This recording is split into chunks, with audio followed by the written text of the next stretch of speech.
I will. Hello and welcome to this monthly edition of Plant Based Nutrition 101, which is a part of Creating Connection Canada's online offerings that invite everyone into forming inclusive and welcoming community that's committed to authentic conversation, holistic wellness practices, and meaningful activities such as this. And our presenters, as usual tonight, are Janet and Jim Poirier from Collingwood, a part of the Creating Connections Center Place in Barrie. And they bring their personal experience and certified training to informing our knowledge and perspective on a whole food, plant-based lifestyle.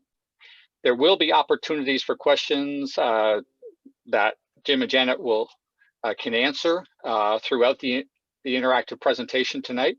But as well, there will be a open Q&A and dialogue session after kind of the more formal presentation. And with that, I'll hand it over to Jim and Janet. A warm welcome to the both of you. Thank you, Troy. Thanks, Troy. Okay. We will just give you a background of Janet and me. For those of us who haven't, for those of you who haven't met us, I am Jim Poirier. I am a retired business executive, both in the financial services and also for a church. In 2008, I had triple bypass surgery to correct some arteries that were 100% clogged. We were introduced at that time to a whole food plant-based diet by reading a book called Prevent and Reverse Heart Disease. We didn't follow that for 2 years. We went to a kind of a Mediterranean diet, but 2 years later, I needed 3 more stents for 100% blockage in 3 of my arteries. And then we began our journey on a whole food plant-based lifestyle, and that was in 2010. We have been following that lifestyle for that period of time and gradually getting ourselves more healthy, if you will. I reversed my heart disease. My cardiologist only needs to see me once every 2 years now. I am off medications. My numbers are in line, and we live active lifestyles in our mid to late 60s. And so we decided to share our story with people, and more people came on board. We now support well over 200 people in different shapes and forms. Through supporting this through our website / Facebook page, Plant Based Nutrition 101, and we've been doing these meetups for the last since the pandemic started, and in person for about a year before that. Janet is a retired registered nurse, 42 years in all kinds of nurses. Her last stint was at the Cancer Center in Hamilton, Ontario, giving chemotherapy.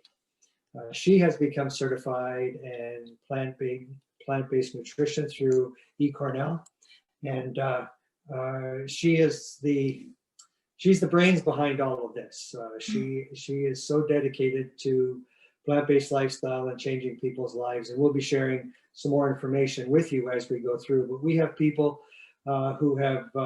who are reversing diabetes, who are reversing arthritis, who are reversing cancer in many cases, all by just changing their diet. So that's, and we're sharing this with people who have a passion for this as well. We have a mission statement that says Plant-Based Nutrition 101 strives to provide a safe and respectful platform for all participants to explore and discern the benefits of whole food plant-based lifestyle. This knowledge will ultimately offer a deepened and valued appreciation of how our food and lifestyle choices not only impact human health, but all life, including planet's sustainability. When Janet and I started this, it was just for our health. And what we've discovered that our horizons are expanding to the point where we are now advocates for animal welfare, for climate change, all through a plant-based lifestyle. And we share this with everyone freely because we consider this a ministry. We would like you also to know that if you are currently being treated by a health provider, and you do decide to go on this lifestyle, it may be a good idea to have a chat with him or her. Although many doctors do not actively support a whole food plant-based lifestyle or promote it, you need to know, they need to know what you're doing, because in many cases, medications are reduced and you would need to reduce your dosage. So you could talk this over with us, but we need to let you know that if you are dealing with a practitioner, that it may be a good idea to share this information with them. The Hippocratic oath taken by all healthcare professionals was given many years ago by Hippocrates, who said our food should be our medicine and our medicine should be our food. And so even back then, and he lived a long life, even back then he understood the benefits of medicine being food, and that's where we are. But he also said, before you heal someone, ask them if they are willing to give up the things that made them sick. And I think this is the difficult part of going on a whole food plant-based diet, is having to give up some of those things that are tradition, that are also tasty. And we find that people say, well, I can't eat beans, I can't do this, I don't like this, I don't like that. Well, sometimes if your purpose for going on a whole food plant-based diet is your health, it may be a good idea to take a look at some of the things that you need to give up, and we're here to help you with that as well. Jen. Hi, everyone. We didn't take the time. We understand there's a lot of people here, but if you're new, welcome. If you've been with us before, welcome. And this is the beauty of this session, is to allow everyone to come together, as Jim mentioned, in a platform where we feel comfortable, we can speak, we encourage dialogue, we encourage questions, and we're constantly in a learning mode ourselves. So, there is never a time when we feel like we've got it all. We're always open to new things, and there is so much now available online, through YouTube, through books, so much information now, much more than when we first started 10 years ago. We kind of felt like we were out there in left field by ourselves a lot of times. But today we have progressed to the point where pretty much everyone knows eating more plants is beneficial. So we've come a long way in the last few years.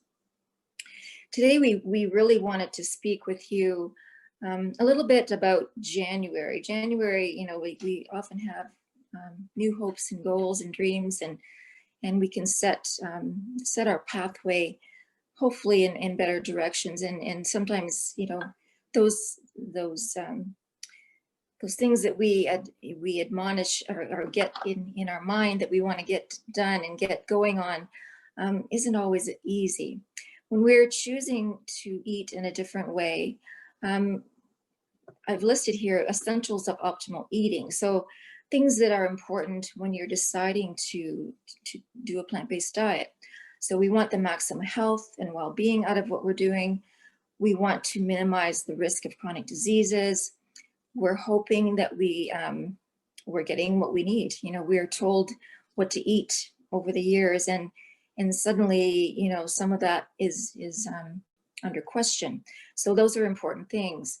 It's also important to be satisfied with what you're eating and to be happy and make it appealing, so that it is something that is sustainable. It's not just a diet. A lot of times people will go on a diet. The stats show that about 3 out of 4 people go on some kind of diet anywhere between 1 and 3 times per year, but only about 1%, this stats that are published, only about 1% of those people are able to maintain any weight loss or any changes in their diet over the long term without kind of slipping back to their old ways and regaining what they had lost. So we look at eating this way as more than diet. It's a lifestyle. It's a change that is sustainable. We also want to be ecologically sustainable. We want to do things that are good for the planet, for the environment. And we're hearing more and more about climate change, and it is in our face every day. We understand the importance of that, and to also be ethical in our choices.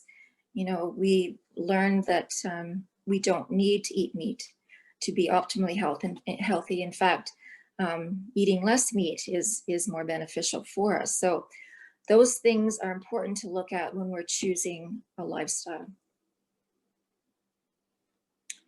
So what is a whole food plant-based diet? We talk about lifestyle, we talk about diet. The diet portion of the whole food plant-based is one that centers on whole, unrefined, unprocessed foods. It's made up of fruits, vegetables, whole grains, beans, legumes, nuts, and seeds, and herbs and spices predominantly. A whole food plant-based lifestyle includes diet, exercise, stress management, and communities to support each other in our health. So that's the difference between the diet and the lifestyle. The whole food plant-based lifestyle has been proven to prevent or reverse, in many cases, many of the chronic diseases that we all are quite familiar with. Cancer, heart disease, diabetes, etc., arthritis. So those are very common ones that are easily managed, reversed, and stopped by eating better. And this is just stating it again, what I mentioned. So the 4 pillars, Dr. Ornish actually brought this into the forefront. He states that all these things are important because we work together in these avenues. We can't just be one pillar and say that we're healthy without incorporating all the different avenues of health. We need to move, we need to walk, we need to have stress management. And the people that seem to do the best in these lifestyles are ones that have a supportive community. And that's one of the things that we're trying to accomplish through these sessions, is to create a community where people can get together, talk about how they're doing, and to share the good news, so to speak. There's the blue zones in the world. You may have heard of blue zones, where people live the longest, healthiest lives. And there's about 6 or 7 of them through the world where they've been studied as to why they are living long and healthy. And they incorporate these 4 practices within their lifestyle. And that seems to be really a good combination for health. Does anybody have any comments or questions about anything that I've talked about so far? Anything coming up, Troy? No questions coming up at the moment. Lots of comments though in the chat. Folks are saying hello, and some are sharing about their journey and interest at this point. Great, good community. You want to? Should we take some time and share that? Share some of those, Troy? Sure, I can. Dee Dee says that they're loving a holistic approach that was just described. Frank is happy to hear from like-minded people. He's been plant-based for 1.5 years. See, others are just sharing about where they're from, some other things that they are interested in, like tempeh recipes and a tempeh session that's coming up, I think, this Saturday, Nora shared with everyone. So that's all that's there for now, but I will invite folks to feel free to share your comments, your questions, concerns, challenges in the chat, where you're at on your journey, or what interest brings you to the meeting if you've not ventured into plant-based, whole food plant-based living yet. And we'll come back to them. Thanks for sharing. Great. So when we look at eating a whole food plant-based diet and having this lifestyle, some of the things that you might be interested in are the things listed on this slide. Improving health, reversing disease, reducing your need for medication, managing your weight, sleeping better, better energy, pain control, reducing your stress, enjoying your food and the social benefits of food, and having a greater appreciation for what you're eating. Also being grateful, and I include this because I think it is important.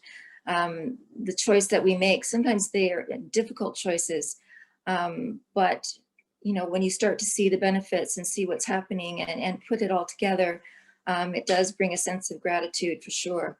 And then, as we said, animal welfare and a healthy planet. We've got a little video, which is kind of cute. It's from Dr. Neil Barnard. I think it's coming up next. Dr. Barnard is with, he's out of Washington, D.C. He's with Physicians Committee for Responsible Medicine. So his website is written there. He has a video, and it's about 6 minutes in length, and it's 21 reasons to go vegan in 2021. So we thought we'd like to share that with you. And besides the list that we just read, there may be some other things that pop up that are that resonate with you and have meaning in your life. So we'll go ahead and watch that short video, Troy. This is Dr. Neil Barnard, counting down 21 reasons to go vegan in 2021. Number 21, join the crowd. Have you looked at all the products that replace meat and dairy? So many people are giving vegan a try, and it ends up just being life-changing. Number 20, lose weight and get healthy. A vegan diet can help you achieve your goals. Reason number 19, you'll be in really, really great company. I'm talking about movie stars and athletes and members of Congress, even a former president have gone vegan. You know what? You can too. Number 18, get something for free. That's right. The Physicians Committee has a free online program and app. It's the 21-day vegan Kickstart. And you'll find 21 days of recipes, meal plans, menus, cooking tips, nutrition information, everything you need to pack it into 21 days. Number 17, improve your athletic performance. Many studies have shown that vegan diets boost athletic performance by improving your endurance, improving your muscle strength, and clinicians should really consider this not just for people who want to be healthy, but for people who really want to perform at their very, very best. And you know what? That's you. Reason number 16, in a word, raspberries and blueberries and dates and sliced bananas. Put them on your oatmeal. Put them on your vegan yogurt. Put them on in the morning. Yum, you'll be set for the day. Reason number 15, get your hormones in balance. High fiber, low fat foods do exactly that. And you know what? There's lots of fiber in beans, in vegetables, in fruits, whole grains. And all of this fiber escorts those unwanted hormones out of your body. This is the frontier of science, and it can make a huge difference. Reason number 14, create a happier you in 2021. Studies show that plant-based foods have a mood stabilizing effect for many people. And some foods, like citrus fruits and broccoli, might actually offer an immune boosting bonus, which is definitely something to smile about. Okay, how about reason number 13? You know about this one. It's a healthy heart. Decades of research show that vegan diets lower the risk of heart disease, but they can do more. Along with a healthy lifestyle overall, they can actually help you reopen narrowed arteries. Reason number 12, if losing weight is part of your New Year's resolution, a vegan diet is for you. Vegans are not just less likely to end up overweight compared to other folks, but a vegan diet turns out to be the best way and the healthiest way to shed unwanted weight. Give it a try, you'll see what I mean. Reason number 11, a vegan diet has an anti-inflammatory effect in the body that helps us battle chronic pain, and it makes you healthier overall. Reason number 10, prevent, improve, even reverse type 2 diabetes. Our research, and that of other teams too, shows that vegan diets help you lose weight, reduce your medications, maybe even get off them altogether. Reason number 9, healthier skin. You'll see the glow. Go for it. Reason number 8, beans. Need I say more? Black beans, pinto beans, kidney beans, garbanzo beans, all of them. They're tasty, they're versatile, they're full of protein, full of fiber. Add them to your salad, add them to a soup or your rice bowl. Reason number 7, healthy bones. Green leafy vegetables are loaded with calcium that you need for strong bones. The green leafies like broccoli, Brussels sprouts, kale, collards, put them front and center on your plate.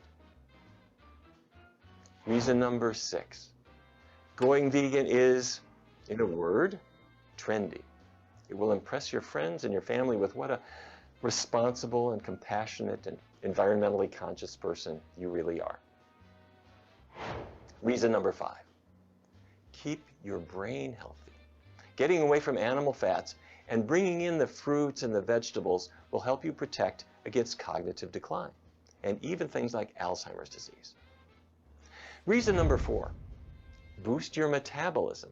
Research from our clinical study just published in JAMA Network Open found that participants who started a completely low-fat plant-based diet increased their after-meal calorie burn by 14% compared to those who didn't make any diet changes.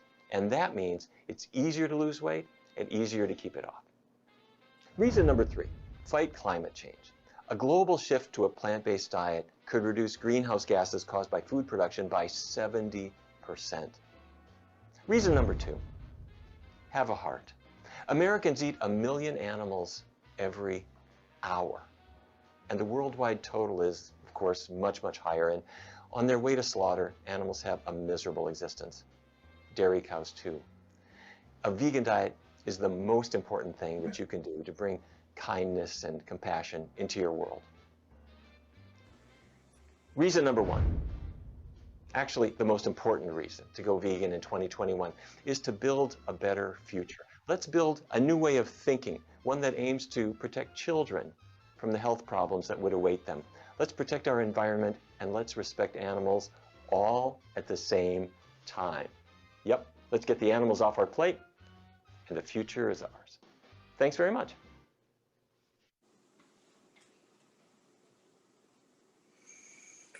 So that was a good little start for 2021, I thought, just to highlight the various topics that we're talking about. It was about 3 weeks ago that we made a note that of Forks Over Knives having this 21-day Kickstart challenge. I don't know if any of you were able to hook up with that and get the information. I found it extremely valuable and very organized as far as how they proceeded through and sent a lot of information, a lot of recipes, a lot of how-tos, and I thought it was really good. Did anyone get a chance to see any of that information from Forks Over Knives? I see a thumbs up with Rayanne in there. Good. Yeah, there are a lot. Did. You did, James? Mm-hmm. Yeah, even if you don't get a chance to see all of it, I know some people are sometimes overwhelmed with the amount of information that comes out, but it is good to sign up for these kinds of things because you can go back to them. They'll send you emails, they'll send you recipes and links, and just to be able to refer back, you know, at times it's really handy. There's a lot of things with January, you know, January being the month where we all study these new goals and thoughts. There's a lot of things that are coming out now. There's one that's just coming up in February. In fact, it's called The Truth About Weight Loss. So that's another, I think, from the 13th to the 21st of February. So we could sign up for that one. There's also the one that Dr. Barnard mentioned that you can go in and freely sign up. The reason they do 21 days is they kind of say 20 to 21 days is a 3-week period, is how long it takes to change habits. And a lot of times when we start something new, you can fall off of it quite easily. So in order to support people during that 3-week period when you're making changes and making new resolutions in your life. It's a really supportive program that a lot of them are doing to support you in that. So I would say a lot of the websites too have newsletters that you can register for and get connection to ongoing things that they're putting out, studies, reports, information, recipes. So whenever we're going to post a list of websites near the end, whenever you see the opportunity to put in and register for a newsletter, I'd recommend doing that because it connects you with those people as well. And you get a lot of success stories. So reading testimonials of people is very, very supportive, very encouraging, and can make you keep motivated and keep on a path.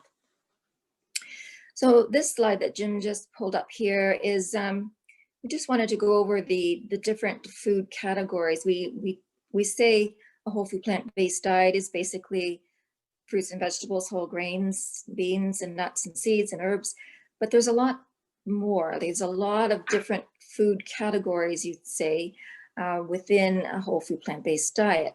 So the foods that we're most likely to eat most of on the green light section here are the starchy and non-starchy vegetables, beans and legumes, the whole grains, cruciferous vegetables, which is your cauliflower, broccoli, Brussels sprouts. So those are very high in antioxidant.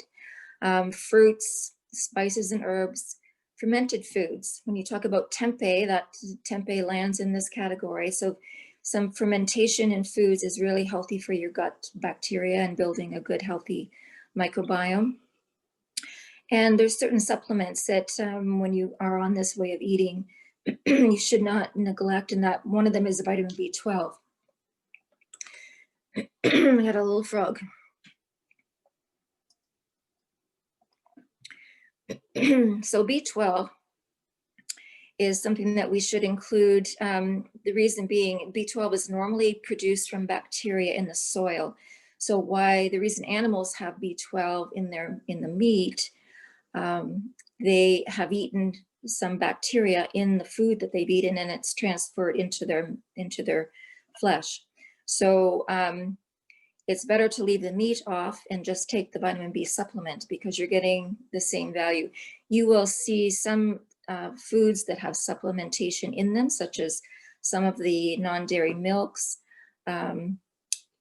Nutritional yeast is another one that has sometimes B12 added to it. But it is important to not neglect that. It's an important vitamin that is required. Vitamin D is another one that we're used to getting from the sun. If you're not getting a lot of sun, it's important to take a vitamin D3 supplement perhaps. And both of these can be tested by your doctor to see what your levels are. So see if you're getting enough and if you need supplementation. So that's something that you could discuss with your doctor as well. We're getting a little bit of iodine in some iodized salt. Some of the sea vegetables have it as well, such as dulse flakes. Those are good things to have a little bit of. You don't need to overdo on iodine. You need very, very small amounts of it. So if you're using salt, or even if you're reducing your salt, make sure that you're getting perhaps the iodized form of a salt product, even if it's a sea salt, you can get an iodized one. So you're getting a little bit of iodine in your body. So the yellow food section here is still plant-based foods, but because they're a cautionary, there's a bit of caution because they're much higher in fat content. So avocado, nuts and seeds, nut butters, those are much higher in fat than, say, a carrot. So you would not be eating ad lib in those. You want to be careful, have smaller amounts. They recommend not having more than about a tablespoon of nuts in a day's period, because you can get carried away with those quite easily. They can be quite addictive. I, for one, had a really big love for peanuts, back in the day. So I could sit down and probably polish off a a cup full of peanuts before I even thought twice about it. Now I think twice about it. So I'm just not saying you can't have some of that, but just be careful on the amounts. In this category too, there's also semi-refined grains. So grains in their whole form are the healthiest for us. They have the most fiber. Your body digests them more slowly and gets them turned into energy in a good fashion, rather than going directly into your bloodstream. So anytime you take a grain and bring it down to a flour, the flour gets absorbed much quicker, shoots the blood sugars up more quickly. So you just want to be choosing the whole grains more. So quinoa, brown rice, barley, what are some of the other ones? Farro, those, even buckwheat, wheat, like the wheat. Did you say barley? Grains, I said barley. Those are all good whole grains that you can include every day in your diet. Oatmeal, oats. So in this category too, we're being careful about the sugar that we add. So any added sugars, any refined sugars, such as white sugar, brown sugar, molasses, those are all high in sugar and should be really honed back in. A lot of the fruits that we take in are loaded with the sugar that we need, and it's much easier to absorb and digest in the whole food form rather than being pulled out and made into a sugar. Dried fruits go into that category too. So they're much more concentrated sources of sugar, even though they are still whole foods. So just being careful about the amounts in that category. The red light section, we're trying to avoid or eliminate, reduce greatly or eliminate if we can. So all meats, pork, chicken, fish, eggs, dairy, highly refined grains are in this category. Oils, excess caffeine, and artificial sweeteners also land in the red light food category. So that's just to hopefully help you when you're choosing what to eat. A couple of comments. A lot of people are on the don't eat starch, and your body needs good healthy starches, and so our way of eating a whole food plant-based lifestyle includes starchy vegetables. So those would be your potatoes, your sweet potatoes, those kind of things. And quite frankly, when I first started to go on this diet, that's what kept me going. And you can basically, some people say that you can live off potatoes alone and lose weight, and your body needs the starches, and that fuels all your organs. And so a healthy approach to diet is using starches. So don't be afraid of it. And it also is filling. And so you don't have to think of this as being a diet, like eating salad all the time. It's not just that. It's this whole complex group of foods that you eat, and different colors and everything that works in your body, and your body wants it and craves it. You'll also notice on the other side, on the red light area, oils. Oil is basically fat, and so we have eliminated oils from our diet, and there's oil substitutes, and basically all along that whole list there's egg substitutes, dairy substitutes, but the 2 tablespoons of oil or 2 teaspoons of oil is 150 calories or something like that. It's a tablespoon. Yeah, it's crazy how much the calories can be built up, and then they also work at clogging your arteries as well. So you want to be able to have your blood flowing freely throughout your whole body, and the benefits of that go beyond physical. It goes to the spiritual. So this lifestyle is pretty phenomenal when you see us eating the way we were intended to be eating. Any questions coming up, Troy? Yeah, actually, there are a few. Let me go back and see some here. Quite a few, actually. So I'll just pick this one here from Sheena. What are your thoughts on using maple syrup or agave as alternatives to sugar? They are still high in sugar, but are they healthier? Not particularly. All those types of sugars are processed sugars. So the only non-processed, I guess you call sugars, would be the dried fruits. So dates, raisins, which are still higher in sugar content because of the concentration of that in that food. But the refined sugars, so that would be your white sugar, all those things that you were describing, you still find yourself using some of those, especially if you're doing baking or whatever. Like we still bake some muffins, and you look at a recipe of old, and it might say to add a cup of brown sugar or half a cup of brown sugar. Well, in order to get the sweetness you want, you might instead add some dried chopped up dates, or maybe and not use the brown sugar, but put like a quarter of a cup of maple syrup as opposed to a cup of brown sugar. So you're gradually changing your taste buds too. Like we're used to having such high amounts of sugar, high amounts of salt. All those things are in a high concentration in mostly like baked, refined, pastries and things that we're used to eating. So it's when you're making your own, and to also have some treats too, because you don't want to be saying, well, I can't have this or I can't have that. You find ways of making things a little bit better. So making a little bit better means you've maybe cut back on some of those things as opposed to cut them out completely. Yeah, and Frank shared too, that a consideration could be date paste, for example, as it still contains fiber and is very sweet.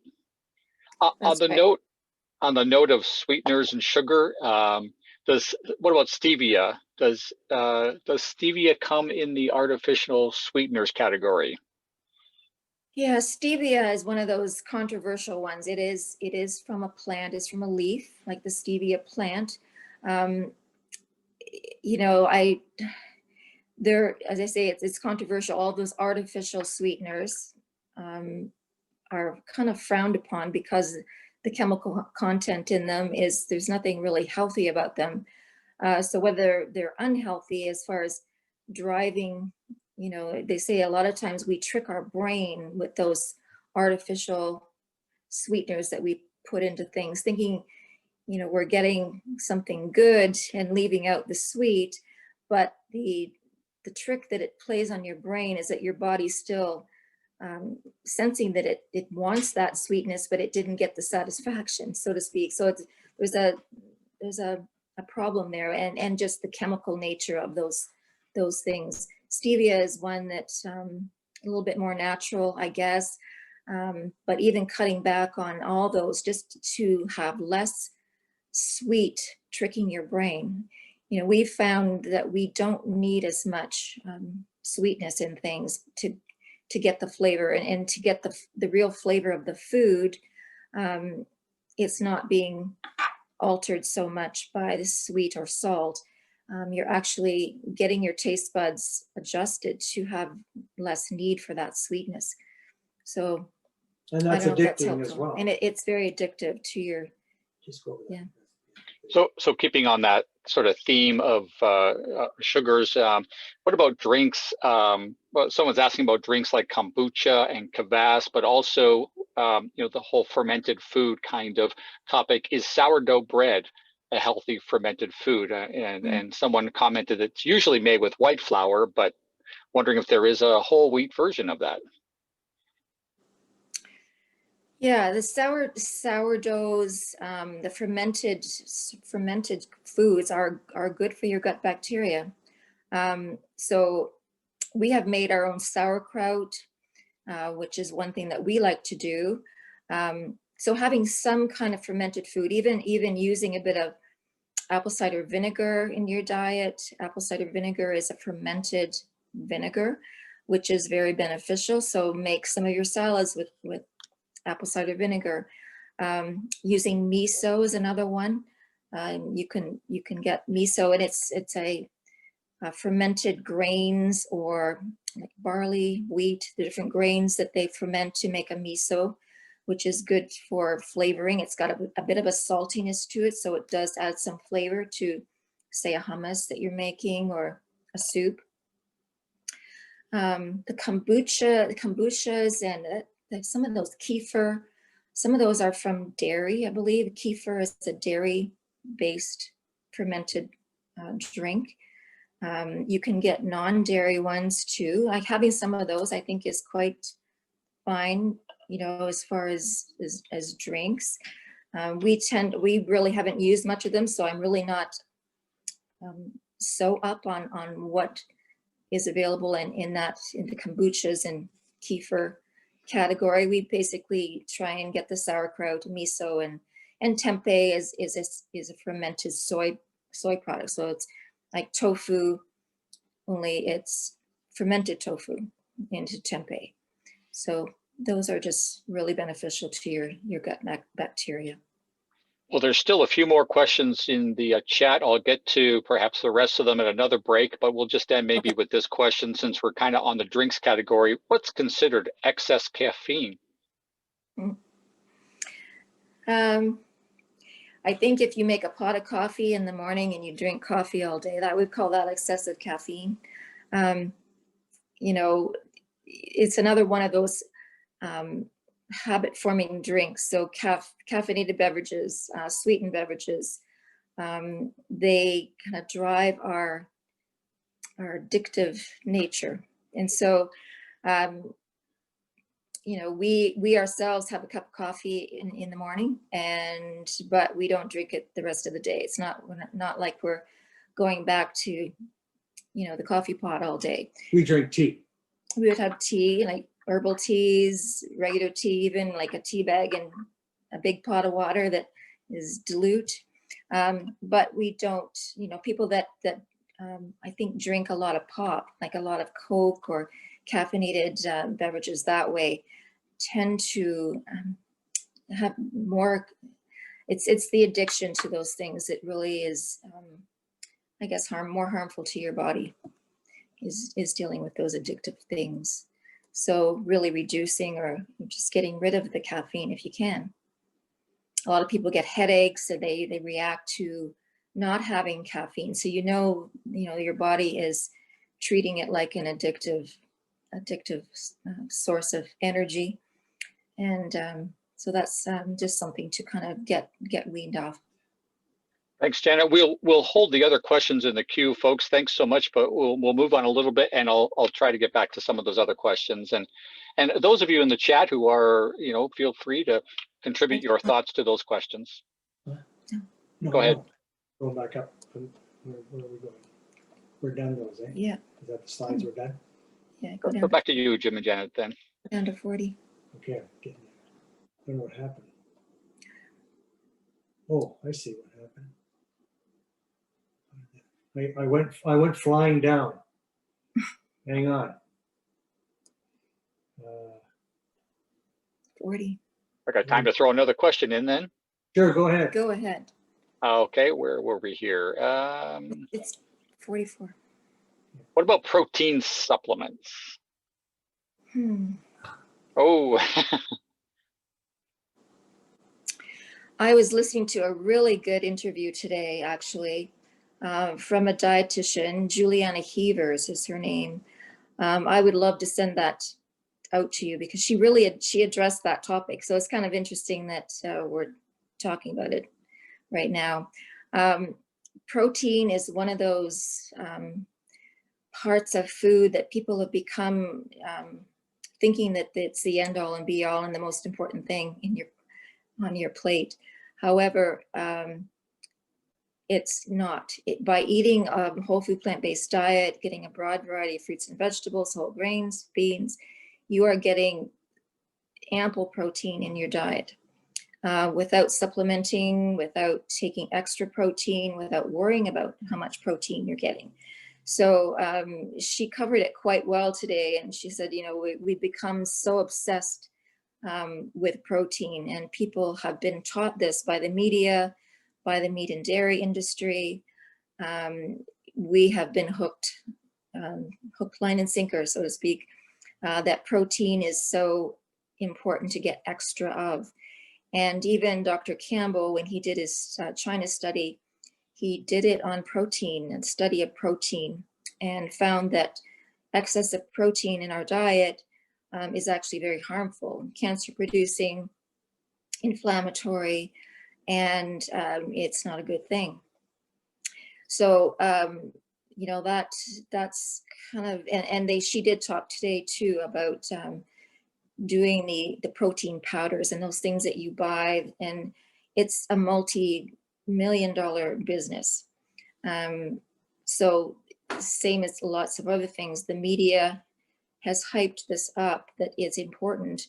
And so what does the producers do? They produce things that they think they're going to tap into. So, you know, they've got people thinking, I need to take this extra protein. So what do? You produce a protein powder that you don't really need. And they're expensive. You don't even know what's in them. It's like a processed food. It's not like eating a potato or a carrot. It's a powder, ground into a powder, made into something that we're told is good for us, but probably not. And even the myth of saying that you need meat protein in order to get sufficient protein, you don't. There's sufficient protein in all plant-based food. Like in the morning, we have, and I've said this before, but we have a scoopful of red lentils in our oatmeal, and that's straight. You know, that's wonderful protein that your body can use. And you don't see too many people having protein deficiencies, being treated for protein deficiencies. But as some of the doctors that we're dealing with are proving out that meat-based proteins turn on the cancer gene, and in our bodies. So and so to think that you need more supplements, more protein supplements when you're eating a whole food plant-based lifestyle, it's not necessary, and it could be doing more harm, and it's expensive. Mm-hmm. Yeah, Okay, there's go ahead and continue. Every plant food is a combination of protein, fat, and carbohydrate, and you're getting all that you need in those foods without supplementing.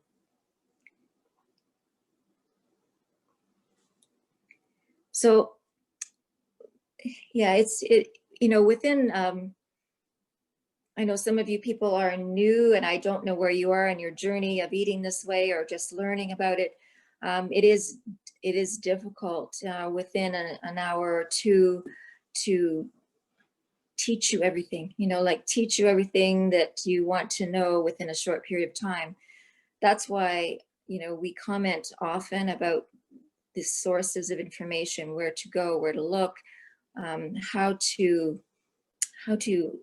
make those choices, and you know, where to look to get support, and so you know what you're doing.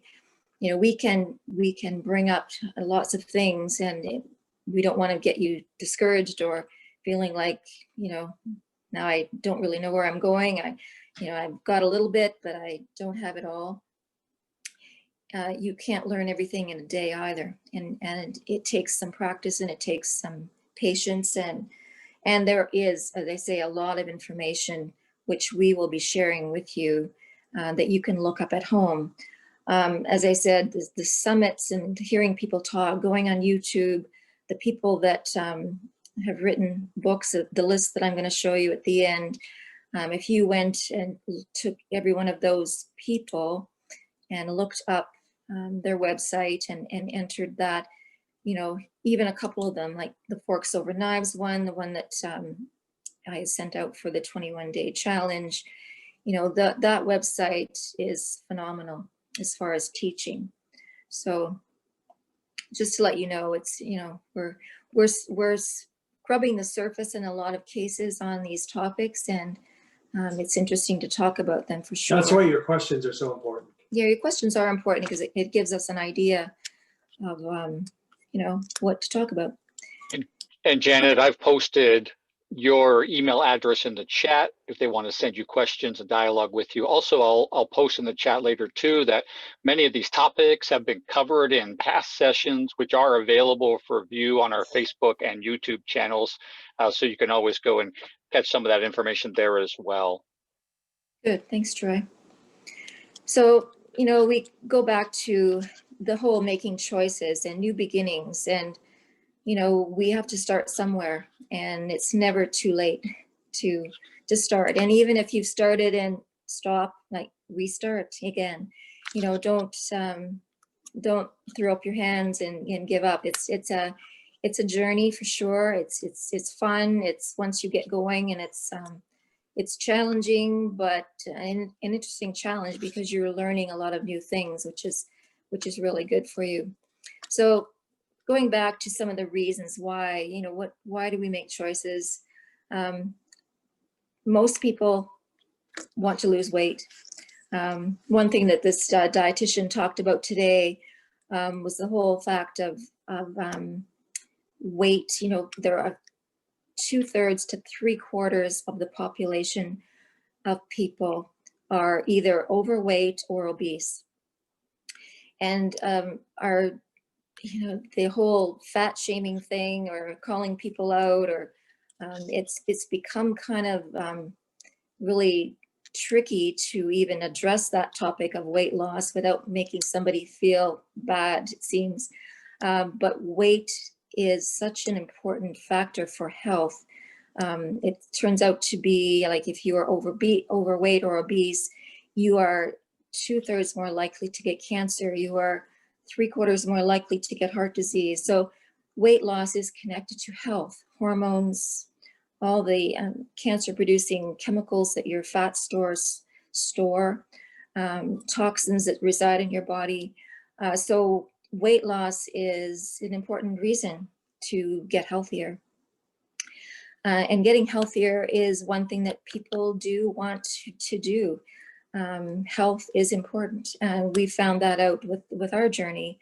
To go from really terrible heart disease to no evidence of heart disease 10 years later, that's kind of the testimony that Jim has to say with the benefit of eating this way.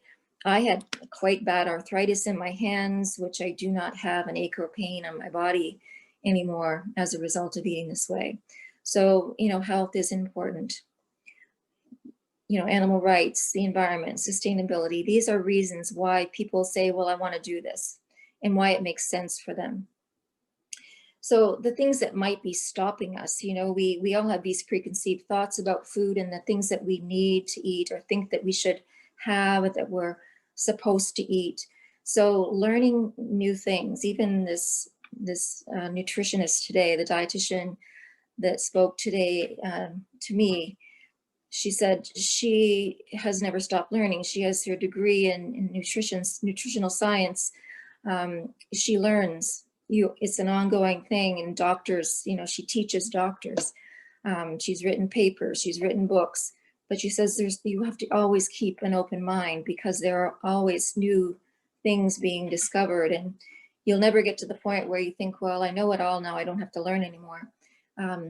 It's staying aboard and staying with the challenge of opening our minds, because changing habits and doing something new is difficult sometimes. It takes some perseverance, it takes some practice, it takes patience and sticking with it. And you will, once you start to see differences in your body, that's what kind of keeps you going, keeps you motivated, and keeps you trying and learning more.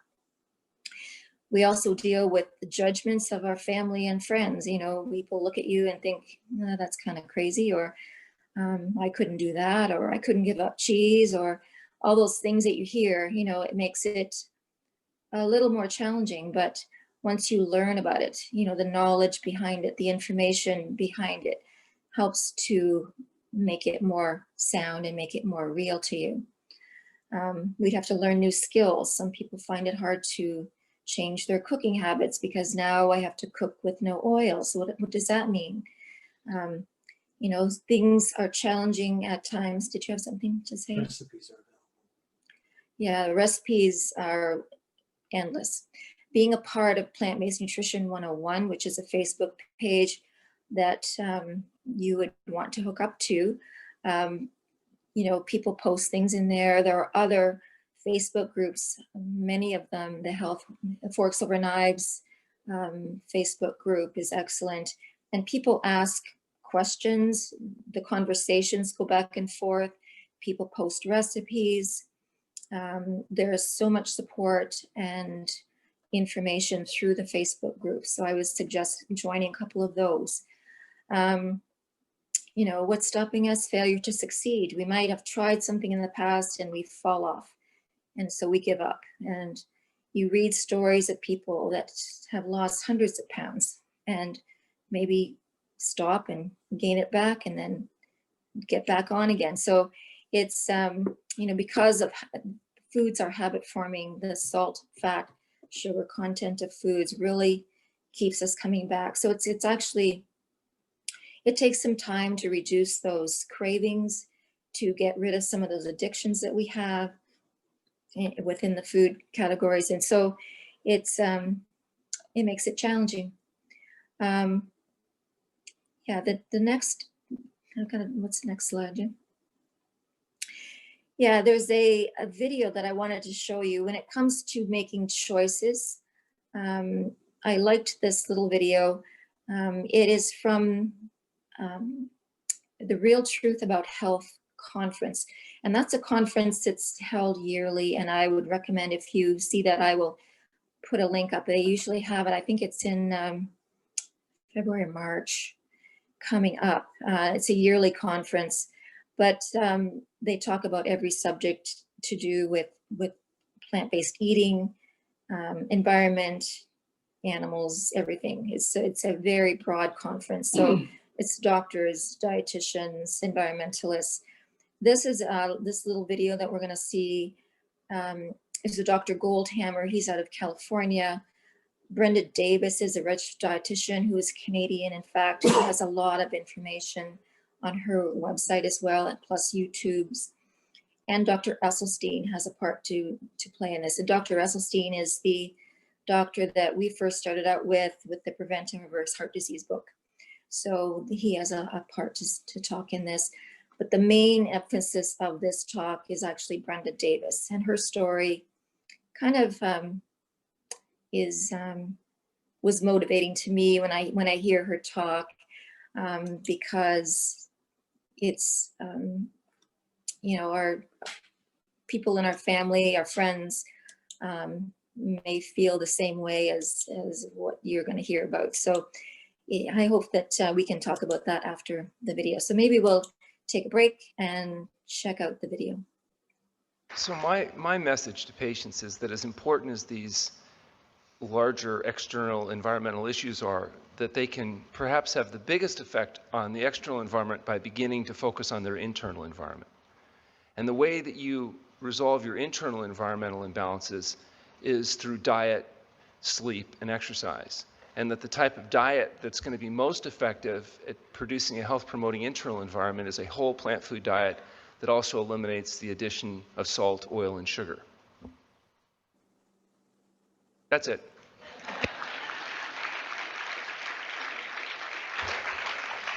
Well, I guess I'm finishing up, and I think I'm going to finish up by telling you a little story.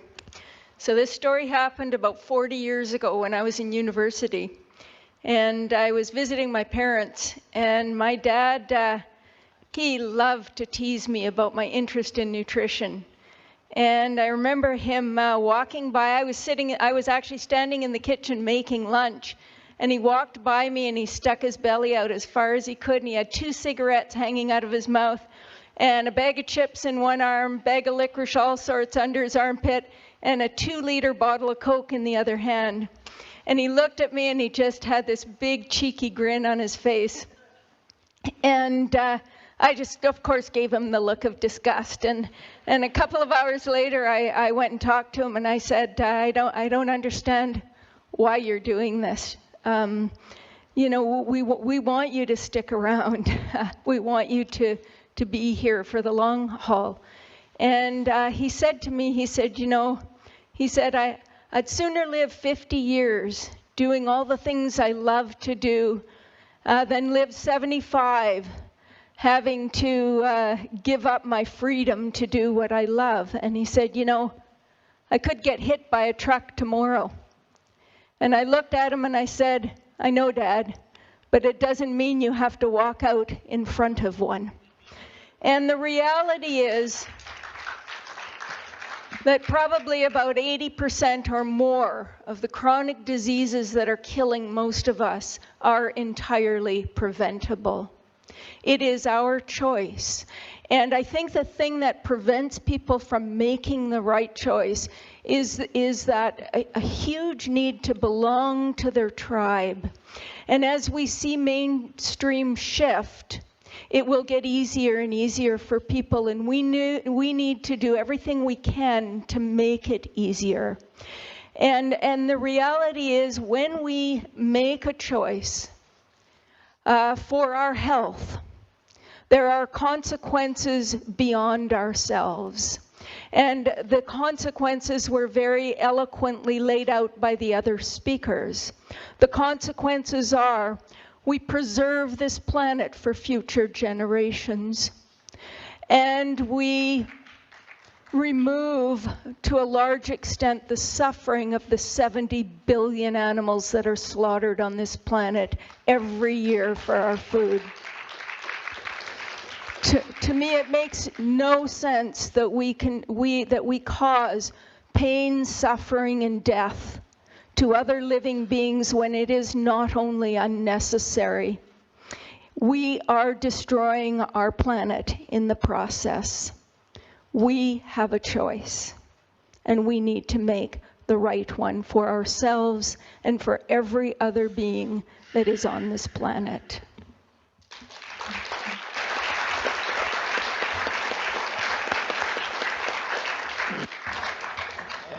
I'm going to ask the question you're all thinking to ask. Brenda, what happened to your dad? Well, it is quite a story. And you know, my dad didn't make the kind of changes I wish he would have made. But he was told, he actually about 2-3 years after this interaction, he had a stroke and was taken to the hospital. His blood pressure was 220/120. His blood sugar was over 500 milligrams per deciliter. And he had to have grafts put below his heart into his legs. And he was told if he didn't stop smoking, he'd live 3 months. And if he did, he might live 3 years. And I can still remember sitting on his hospital bed, and right after the doctor told him, and the tears were coming down, and he looked at me and he said, I don't want to die. I want to dance with the love of my life at our 50th wedding anniversary. I want to see my grandchildren grow up. And it was at that point that my dad, I think, understood that without health, there is no freedom at all. And so my dad quit smoking, and he started eating oatmeal and blueberries and flax seeds instead of bacon and eggs for breakfast. And I'm very happy to say that he stuck around for probably 26 more years, way longer than anyone ever thought he would, and for that I am grateful. He died in 2011, and I miss him every day. Thank you. Thanks for asking.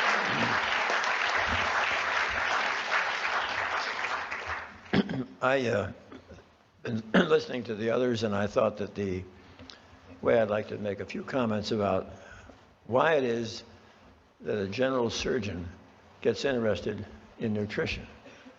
And in the late 1970s and early 80s, when I was chairman of our breast cancer task force, I got quite disillusioned with the fact that for no matter how many women I was doing breast surgery, I was doing absolutely nothing for the next unsuspecting victim.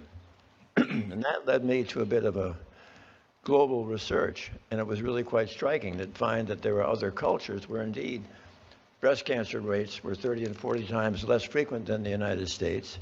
And if you looked at the women in rural Japan and post-World War II, breast cancer was very infrequently identified. And yet as soon as the Japanese women would migrate to the United States by the second and third generation, still pure Japanese American, they now had the same rate of breast cancer as their Caucasian counterpart.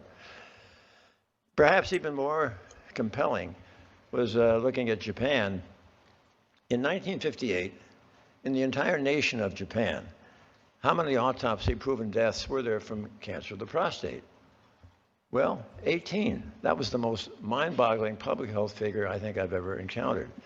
By 1978, they were up to 137, which still pales in comparison to the 28,000 who will die this year in this country from prostate cancer. But it was long in this global research I began to notice that I was encountering multiple cultures where cardiovascular disease was almost virtually non-existent. And it suddenly dawned on me that, you know, that's the leading killer of women and men in Western civilization.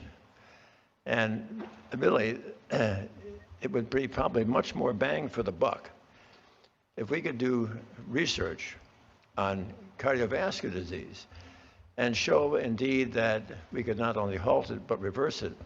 But the dream was that if people could be taught to eat to save their heart, they would at the same time be likely diminishing the likelihood of having the common Western cancers of breast, prostate, colon, and pancreatic. But here's where the rubber hits the road. Everybody's talked about this message. You cannot send out a message that is based on hype and snake oil. You've got to do the science, because then I think everybody, the science, the skeptics, everybody, if your science is solid, that's what will happen. So that was led by my first study and the second study, and I think I feel that the way you've heard me conclude time and again about cardiovascular disease is that coronary artery disease is nothing more than a toothless paper tiger that need never, ever exist. And if it does exist, it need never, ever progress. This is a completely benign foodborne illness. So I guess my plea to the moderators wish that we could all sort of see what we have for the vision. My vision is that we can actually solidify the science and really get that message of science in a format that the public can get their arms around, so we can really then move forward. Thank you. So, choices. We have choices. So these people are interesting to listen to, and I say that conference is wonderful. Has a lot of different topics to discuss and to listen to and to get your arms around. Any comments on that video? Do you know anybody like Brenda's father? One feels like commenting on the video, go ahead and unmute yourself or raise your hand on camera. Brenda Davis is, I really like her, and the fact that she's Canadian is kind of cool. She does, you know, she does speakers all over the planet, basically. It's interesting that that Juliana Heaver is today the dietitian that I mentioned before. She is from California, I believe, but the question, one of the questions that was asked of her today was, you know, well, why aren't they teaching dietitians this, you know, the same, you know, plant-based diet if it's the healthiest diet? So that was one of the questions, and both she and Brenda Davis have veered away from what they're teaching, and it's basically the same as the rest of the medical profession. They're trained to manage illness, so their main, you know, their main thrust is to manage heart disease, manage diabetes, manage cancer. as the big ones. So same with doctors, they're taught what to do to treat, but their prevention is not discussed very much.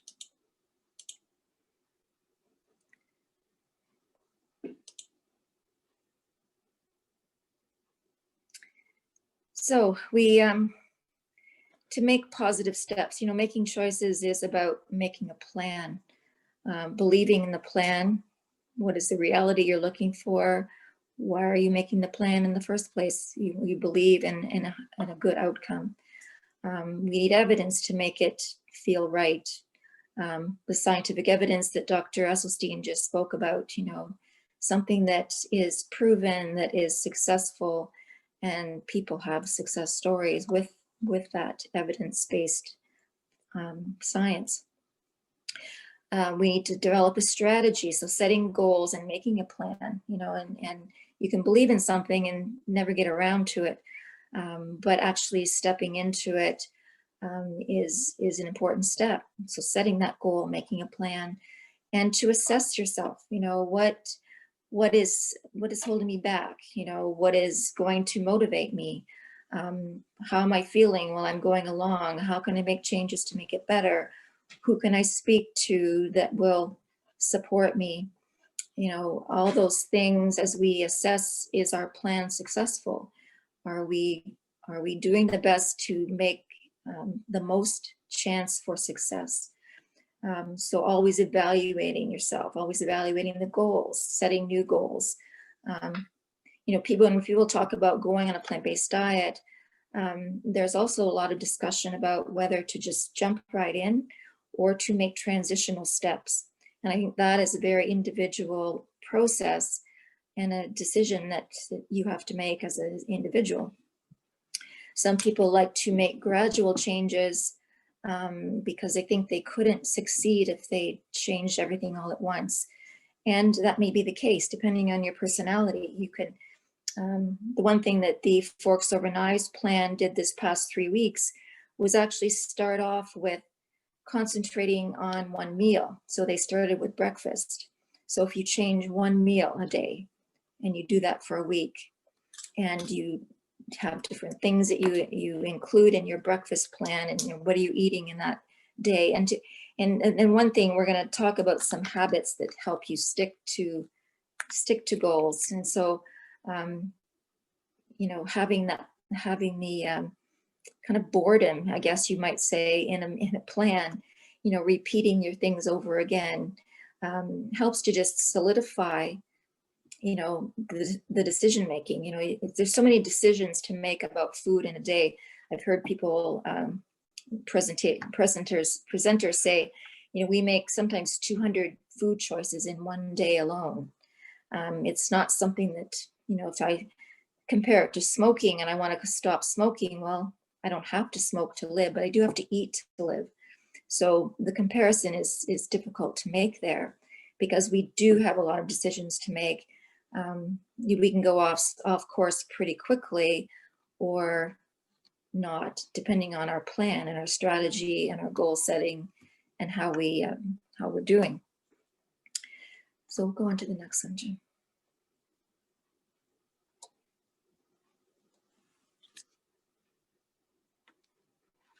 So this slide talks about 5 ways to make healthy habits stick. And I got this article. This is a Forks Over Knives magazine. They put out magazines, I think, once every quarter of a year, so every 3 to 4 months.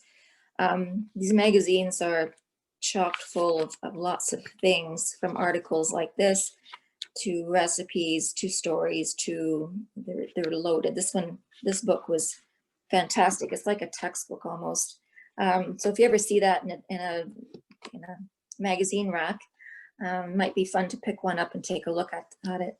But this article that I chose here, based on food choices and making healthy habits, was interesting, I thought, because they're little things, but sometimes little things make a big difference in how well you stick to a plan. So their number 1 topic here was to limit your choices. So the idea was that when you're making so many choices in a day about what to eat, minimize those number of choices. By minimizing the number of choices, you will have less chance to go off track. So just for example here, I didn't write it all out, but making decisions is where diet changes often break down. All these choices can lead to decision fatigue, which erodes your willpower. So try to set up your life so that your food-related decisions are minimized and the healthiest choice is the easiest. So how does one do this? Stock your house and kitchen with healthy foods. Be as consistent with your intentions as you can. For example, bring snacks or meals with you during errands and trips so you don't need to stop at a gas station to get a quick snack. So you're keeping food with you that you know you want to eat in your desk at work, or so you're not running to a vending machine or picking up something unhealthy. So limiting your choices is number one. Number two, deciding in advance. So creating a plan in advance to take the pressure off those spur of the moment decisions. So that means making a plan with yourself before you get into that spot in your day that, suddenly I'm making a decision and I don't have any other choices to make and I didn't plan ahead. And so deciding in advance, putting food where it should be, taking the foods out of your house that maybe would be too tempting for you if they're there, just to keep you on a track. Number three, don't let yourself get hungry. So they suggest that your capacity for self-control is correlated with stored glucose in the brain. So once your glucose starts to go down, you're making decisions. It takes energy and it can make you feel tired and even hungrier. So cravings might get worse. Researchers have long noted in the context of studying withdrawal about this, that the moral of the story is to plan ahead, bring snacks so you don't ever get to that too hungry state where you're making bad decisions and you're going off course. So number four is change your environment. It's interesting that they comment that even changing your physical environment, so make some changes in your house, move things around, something that you do in your home that's even not food related while you're making these food changes. It's almost like it's a shift. It's a physical shift, makes a mental shift about your environment of food, your environment that you live. So those, trick your brain, I guess, to help you keep on a course and to look at it like it's a new challenge that's exciting. And like when you change your couch around in your living room, it's kind of fun. It makes you feel differently. So even just do some physical changes along with the food changes. And their number five was start strong and repeat often. So the good news about diet and habits is that most behaviors regularly repeated turn into habits. While intentions matter at the beginning, they matter less and less as the habits become stronger. Plus, simply repeating behavior will make it more automatic. So at the beginning of any dietary change, know that the first few weeks will take some work, but if you can support yourself in as many ways as possible, so you repeat the behavior often, you'll be paid back as it becomes more of a habit. Beyond the strategies listed here, supporting yourself could also mean connecting with other plant-based eaters or journaling about your experiences. Just do what works for you and it will help to keep you on track. So repeating the same behavior over and over and over again. I think with I can compare that repeating things to, we have oatmeal every morning. I never have to think about what we're going to eat for breakfast.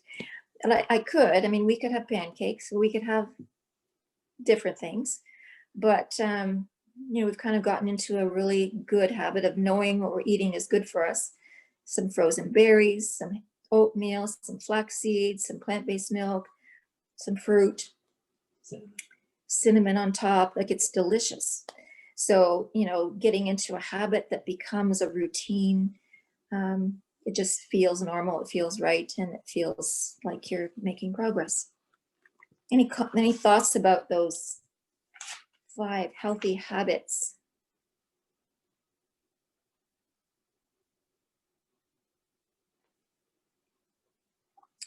This next site is and we've posted this before actually. I pulled off a lot of different websites. Some of them are really good for recipes. Some of them have everything, like the Forks Over Knives website, nutritionfacts.org website, nutritionstudies.org, plantstrong.com. These are all loaded websites, articles, recipes, testimonials, teaching, free courses. It's endless. So, the 2 sites I think that I posted on the email that I sent out, I don't remember if I put it on Meetup, but the forksoverknives.com and nutritiously.com are 2 of probably the Mcdougall site as well too. drmcdougall.com is excellent for teaching and for learning about whole food plant-based eating, the whys and wherefores. Nutritionfacts.org, that's Dr. McGregor, who has little videos and every topic that you can ever imagine. So there are a lot of places where you can get support. When we started, there was only a couple books 10 years ago, and this is all since. And the community is really growing, and the support is really growing. So. Mm-hmm. And as I mentioned before, the Facebook groups, I find they're really helpful. They bring up topics of discussion too. People put in a question or, ask for something, or if people have good feedback and post their experiences. So you never have to feel like you're ever alone. There's always a little group of plant-based supporters that you can latch into and feel like you're part of a community. So Google oil-free, what does that mean? Well, say you have something in mind and you think, well, where could I find a recipe? So I would just go to Google and just say I want a oil-free salad dressing. So I would go to Google and press in oil-free salad dressings, and I would pop up multiple choices of websites that offer oil-free salad dressing recipes, that type of thing. So you can pretty much take any food or any recipe that you used to love, basically, whether it's a chili, a stew, a lasagna, whatever it is, and you can convert it into a plant-based and vegan, oil-free recipe.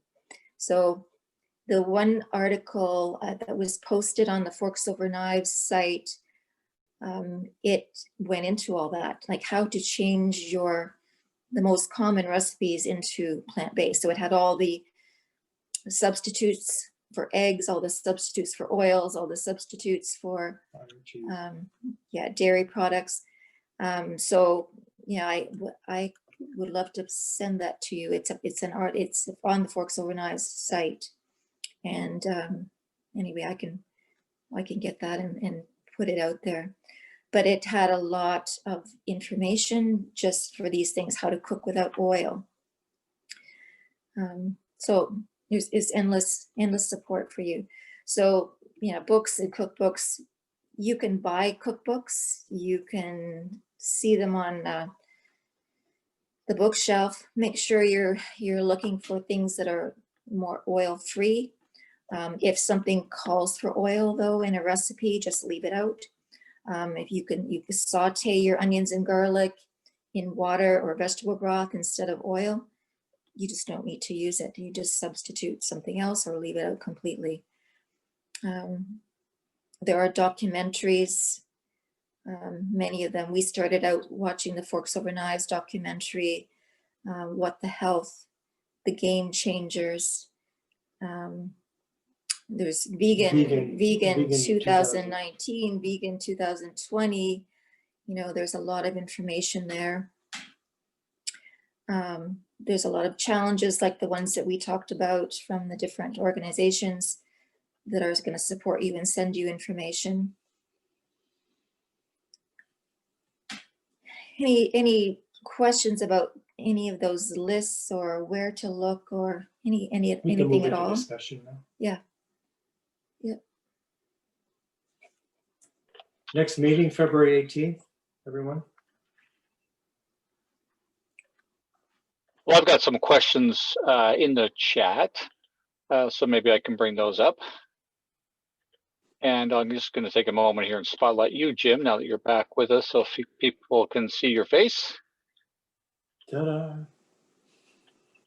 And so let's see. There's lots of great stuff going on in the chat. Thanks so much for everyone's comments and support of people's comments and affirming of things that Janet is saying, that how it resonates in their lives, and different ways that they're using some of the suggestions, and about the different books and websites and movies, etc. So one of the questions go back to is, does the food need to be raw? No. In fact, some foods, the nutrients are more intense when they're cooked. Such as one example is tomatoes. You get a different set of antioxidants in cooked tomatoes than you would in a raw tomato. It's a balance. We eat raw salads. We eat a lot of raw vegetables too, but we also cook because we eat beans. You wouldn't eat a raw bean. You wouldn't eat raw potatoes generally, and we do eat the starches. So incorporating cooked and raw is what we find is you're getting the broad variety of fruits and vegetables that way. We're eating a lot of raw fruit because we would have fruit salad pretty much every day. But we steam most of our food is steamed, and a lot of our vegetables are steamed, a lot of people find the pressure cookers, the Instant Pot is helpful for quickly cooking things like beans and even potatoes, different stews and things that you make. Some people, we don't have an Instant Pot, but a lot of people do and they love it. There's also the air fryers if you like crispy things, air fryers, and you can make potatoes, different things. I did some potatoes in the oven yesterday. We made some burgers, bean burgers, and just put my sliced potatoes, like potato chunks, in the oven, tossed them in some spices and baked them. They're delicious. We steamed, that's one little trick that we found. And I think it was from brandnewvegan.com, where you steam your potatoes for about 5 minutes. You don't boil them till they're mushy, just get them started so they're starting to soften, and then toss them in your spices, a seasoning that you want, and throw them in the oven. And on parchment paper is good because we didn't put any oil on them. And bake them for about 20 minutes to half an hour, depending how crispy you like them. And yeah, they're good. But an air fryer too. People like air fryers for that type of thing. And now you can actually get the Instapot combined with an air fryer. So one device with save room on your counter. I've seen those. So another question, we've talked about Dr. Mcdougall, we've shared some of his resources, his website, but someone's asking, is Dr. Mcdougall's way of eating a good way? He wrote the book, The Starch Solution. And so that was kind of our second book after we got Prevent and Reverse Heart Disease. We had The Starch Solution. So yeah, who's showing that? Judith. It's a great book. Because he still says you're eating a broad variety of all the other fruits and vegetables, but you don't leave out those important starches. The starches are more satiating. There's a few more calories, even though they're plant foods, they're a little bit more dense in calorie density. So they fill you up. They digest slowly so that you're not getting hungry as quick. So that's what keeps you sustained. If you eat a meal and you're hungry an hour later, typically you probably didn't eat enough. You didn't eat maybe enough starch. There's starches in grains, there's starch in beans, there's starch in potatoes. So squash, those types of things, they all have starch.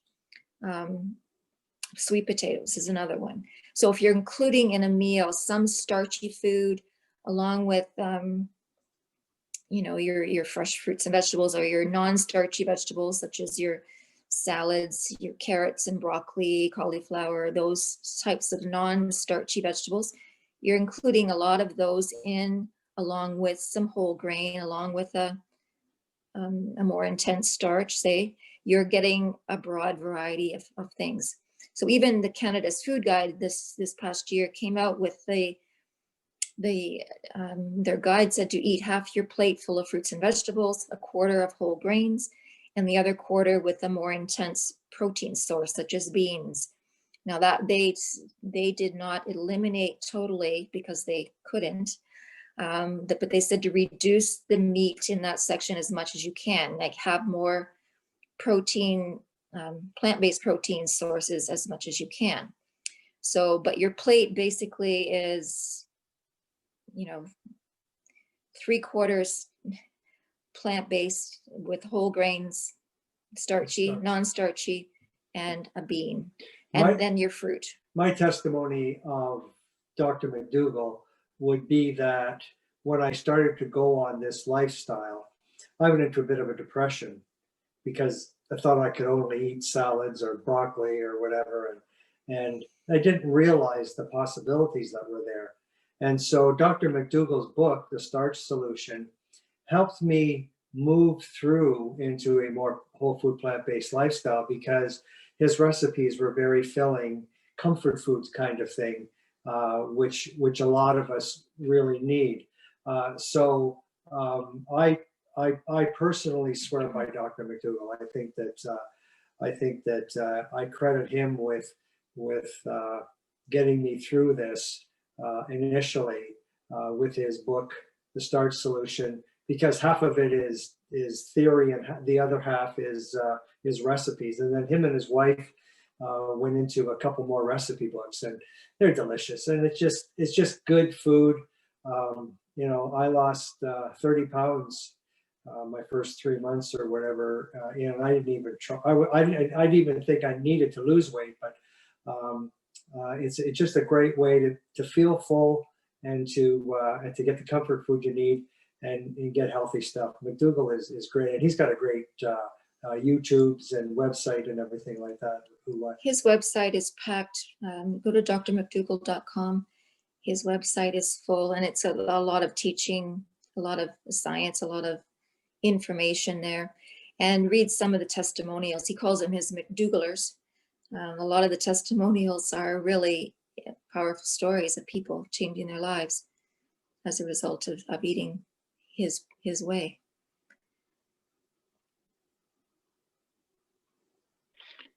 Well, thanks. There's a couple of more questions. One of them is for those who drink coffee and still like to have, something to make it whiter.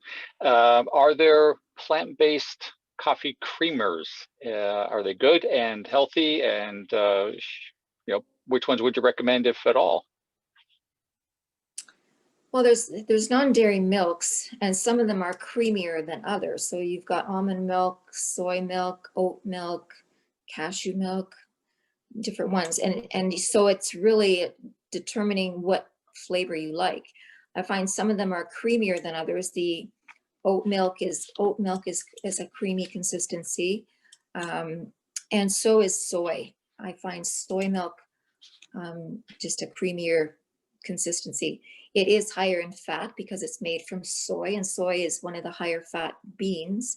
So there is, if you're really wanting to cut fat, that might not be your best choice. But for us, I like soy milk if I want a creamy texture in something. I treat those plant milks more like a condiment than a milk. Like I wouldn't say I'd have a glass of milk, But yeah, I'd put a little bit on my oatmeal. I might use it in baking. I might use it to cream up, say, a carrot or a carrot soup or something if I wanted a creamier texture, like put a half a cup of soy milk in it, as opposed to, I like the coconut milk is much higher in fat. So some people have, use coconut milk, but it's very high in fat. So that's one that we tend to not use very much. And if I'm going to use a little coconut milk, it's more for flavor, like a tablespoon or two, if I want a little flavor of that. But it's extremely high in fat. Oh, you just gave Aditi a great idea. She said, I never thought about putting soy milk to cream up my soup. So, and I do know my wife, she uses Silk, does make a almond and soy based coffee creamer, but I do notice it is a bit high in sugar. It is sweetened. So that would be the only caveat there, but it is definitely thicker than non-dairy milks. It's probably a little bit more concentrated and sweetened. So we typically buy the non-sweetened dairy milks. If I'm going to add some sweetener to it, I like to have control over that, of what I'm putting in or not. But it's a personal choice. We have a drink that we drink in the afternoon. It's called Turmeric Tea, and we basically you put 1/8 of a teaspoon, or maybe a little bit more than a quarter of a teaspoon of turmeric, just the straight turmeric, in your hot water. And we put a little bit of nut milk in it, and pepper, like black pepper. And then that's our afternoon drink. And turmeric is excellent for cholesterol, and it's very anti-inflammatory. Anti-inflammatory, and I think it's called turmeric. Turmeric. Yeah, it's and so it's good. It's used in a lot of Indian cooking, like the curries and different things. I find turmeric very non-flavorful. Actually, it's very bland. It's not spicy. So you can use it in a lot of things. You can add a little bit of turmeric to your. So that's kind of our afternoon latte that we would enjoy, and it's and if you want to, if we want to sweeten it up, so we might put a quarter of a teaspoon of maple syrup or a little striggle of honey or something, but not necessarily. Gotten really away from the need for sweet. The more we've gotten away from it, it doesn't feel as important anymore. Yeah, and that's the same with creamer the in our flavor. coffee. We just got away from it. We used to have milk in our coffee, cream in our coffee. Now we just have a cup of black coffee. Just a couple. Love it. Yeah. So just a couple more questions. Actually, one just popped up in the chat. Speaking of turmeric, do you use dried or fresh turmeric? We get the new turmeric powder, but yeah, I haven't bought fresh turmeric. You can buy it. It's like a root. Have you guys bought it somewhere, found it? Mary Jean, you have? Yeah, it's almost right next to the ginger. It's right, and I guess I've just never bought it. Is it like ginger, or is it a stronger, like ginger's got a different taste than Is it a juicy texture? Is it juicy like ginger? Yeah, it's very similar. It's just a lot smaller than ginger. Ginger, it's probably about a third the size of a ginger finger, or whatever you want to call those, the root. And you just I would just slice it into pieces, put a few pieces into some water, boil it on the stove with some ginger. I buy turmeric powder stuff and the root all the time, and it's bright orange in the center, as you can see. I don't know how that.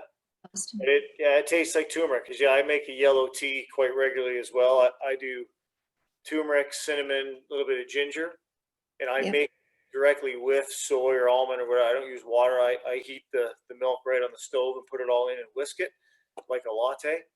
And same thing. I don't really sweeten it. The cinnamon and the ginger work quite well. Same thing. I've kind of lost my taste for super sweet stuff. And if I ever do need to sweeten anything, I make date paste regularly. Yeah. hot water, dates, let it sit on the counter for an hour, into the blender or food processor, and then scoop a tablespoon or out or so, whatever I need it. That's it. Turmeric. That's good. I think he's posted some ginger tea stuff. Ginger tea is amazing. Ginger's really good too. Yeah. And having even some lemon, so you want a cold drink in the summertime or anytime, lemon and ginger and Apple cider vinegar. a little bit of apple cider vinegar. Hibiscus tea is great to Good. chill in the fridge too and have as a summer drink. Yeah, hibiscus tea. Yeah. So a couple more questions, but I don't know that we have the time to get into them because they're a giant topic itself. So I'm going to bring both of them up. One is, again, goes back to the fermented foods question and how it changes our bacteria in our gut. So will drinking lactose fermented foods and drinks change your bacteria in your gut? And then someone's asking about if you could talk about macro and micronutrients and how we can get them from foods or as a supplement and how important they are. But I think that one might be a whole topic on its own. It's pretty I involved. think we actually did a topic on that before. Like if you go back and look at previous, the macronutrient, We'll do it again. micronutrients, we could, Well, we could, like our next meeting, we could look at both of these and give a presentation on both of them. we can look at fermentation and our gut bacteria. The whole gut microbiome is a phenomenal topic of its own that you could spend the whole time on. Yeah, and the gut Really? affects the brain, and so it's all connected. Your whole body is connected with this way. They've living, determined that our whole, like 70% of our immune system is connected to the gut brain connection, how we think, when you think about something, you can make your mouth water, that the responses of our brain to what happens in our digestive system is very tightly related. So there's good bacteria that are created by the fiber in the foods. Just briefly, I can say, eating high fiber foods create good bacteria. They feed the good bacteria in your gut microbiome. A lot of people that have a lot of gas and bloating and discomfort, and you may have heard of leaky gut, like the leaky gut, you get inflammation. And then there's we've got a fine layer of cells that separate where your food goes in, and it's how it's absorbed how it transfers into your blood. So if your gut is too leaky, too porous, too inflamed, little holes, little cracks that allow the wrong things to get through without being filtered properly, that causes a lot of inflammation, can actually lead to autoimmune diseases, reactions to food, allergic responses. All this kind of stuff is related to how your gut absorbs the food. So keeping your gut microbiome strong, healthy, and with good nutrients there, that's really important. And one of the other really popular topics, as you probably have seen tonight, is about sugar and all the different forms and varieties of it. And one person who has now left the group, unfortunately, was asking about how long does it take to get off sugar? And I'm sure that's an interesting answer, but that could be another topic for another day as well. But that would exhaust the questions that have been showing up in the chat. I've been really thrilled and filled with joy at the questions that have been there. So thanks everybody who supported that. I'm just gonna go ahead and thank Jim and Janet right now for the gift of their time with us tonight and the passion to share their knowledge and their desire and their own personal experience with foods and creating the supportive, multi-tiered community and support structure, and I really appreciate it. And to all those who joined tonight, really appreciate your presence here. We hope you found it a meaningful experience. Take good care and namaste.